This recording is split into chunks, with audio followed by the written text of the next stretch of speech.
Not at all.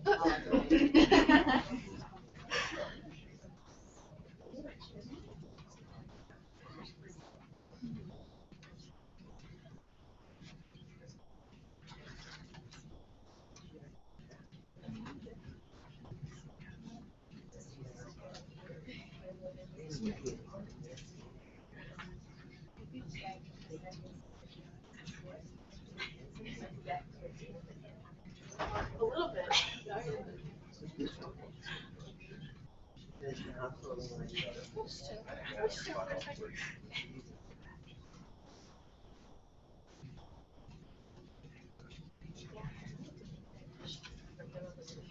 Future more. Break it like what? Questions. Yeah.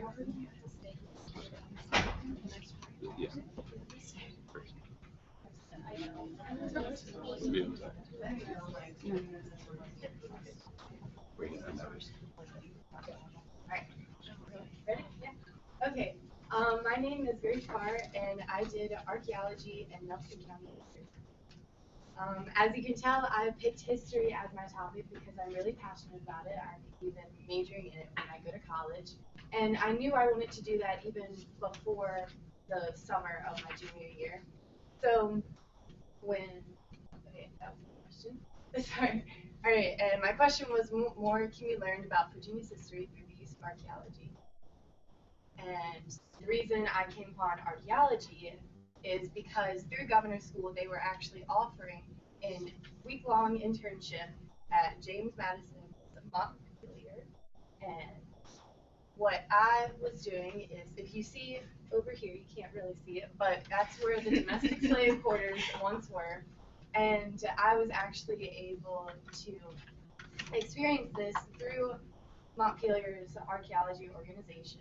And this is what we were doing for the week. And I don't know if you can see, but I'm not usually the type to dig in the dirt.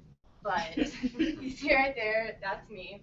So that was kind of a bit of a stretch for me. But for the entire week, what we were doing is each person was assigned a 5x5 plot, and we were told to get down to what they call the destruction layer. And that is about 6 inches below the surface. There's a layer that was like just filled with artifacts, and that's because for the past 200 years, Montpelier has changed owners many times. And at one point, an owner just completely demolished the entire domestic slave quarters, and thankfully they did a terrible job of cleaning it up. So a lot of the artifacts were preserved just underneath the soil. And throughout the week, we just dug very slowly because it took a week just to dig 6 inches.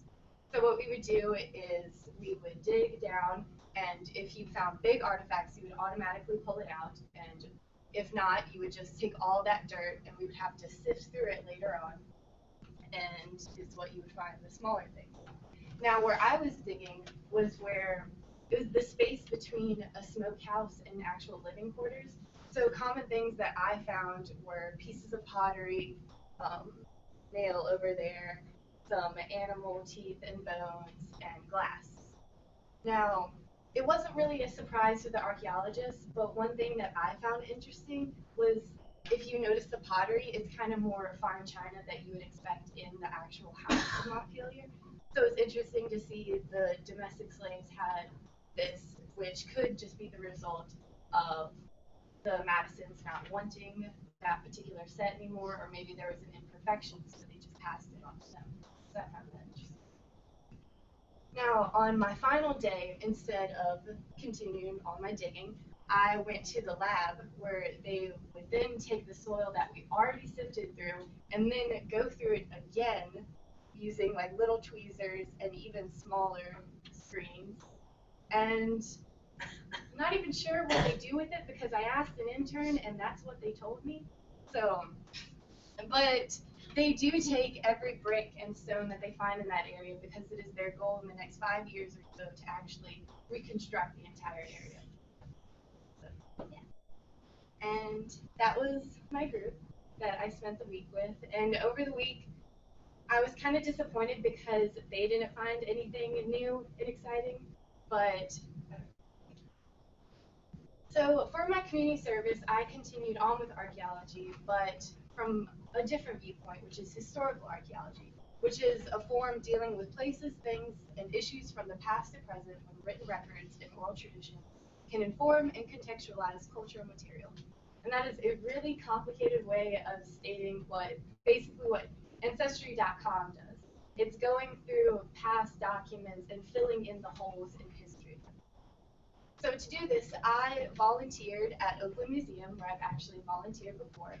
And it is a museum here in Nelson County that focuses primarily on Nelson County's history. It is very small, and it only has 4 exhibits, and they are the history of the schooling in Nelson County, the history of electrification, the history of the building itself, which was a tavern in the 1800s, and also it focuses on Camille greatly, the organization does. So when I first volunteered there in the past, I was coding for their website. So when I came back, I did not expect them to hand me 2 suitcases full of crumpled up dirty newspapers and tell me to organize them. So what my job was when I was working here is I had to go through these newspapers, which were from 1981 to 1984, and I had to organize them chronologically, and I have to go through and basically summarize the main events of each newspaper. And also, the catch with them being donated was the woman who donated them was a writer when that newspaper was going out. So I have to go through the newspapers and then find the articles that she wrote. So it's fun. And it's a very small picture, but I couldn't get it bigger, but that's kind of it organized chronologically. And yeah, very tedious process.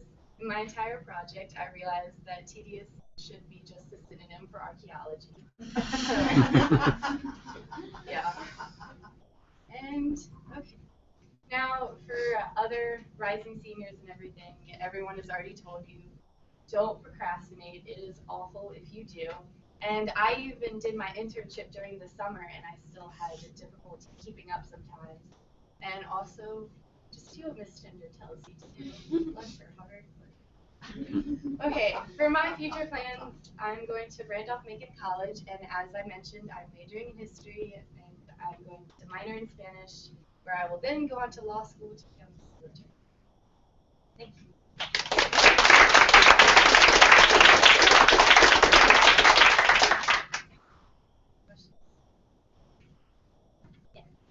Rich, what do you think is like in the big picture? What's the overall value of archaeology and the kind of work that you were involved with out at Montpelier, the kind of work that you were involved here in Nelson? What's the value of that? Without archaeology, it's almost like reading the Spark Notes without actually reading the book. You might know the gist of what happened, but you don't know the exact details, and you might miss out on something really important.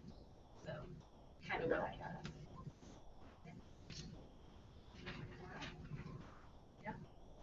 As a, correct me if I'm wrong, anybody who has also been following the news this week, but I believe there was just a story on what the archaeologists at Montpelier believe the china that was found, the china shards indicate. They suggested that it might indicate enslaved persons' access to money and their ability to go purchase items for themselves. There was a suggestion, but has not been concretely confirmed. Just in case you're interested. No, I know, yeah.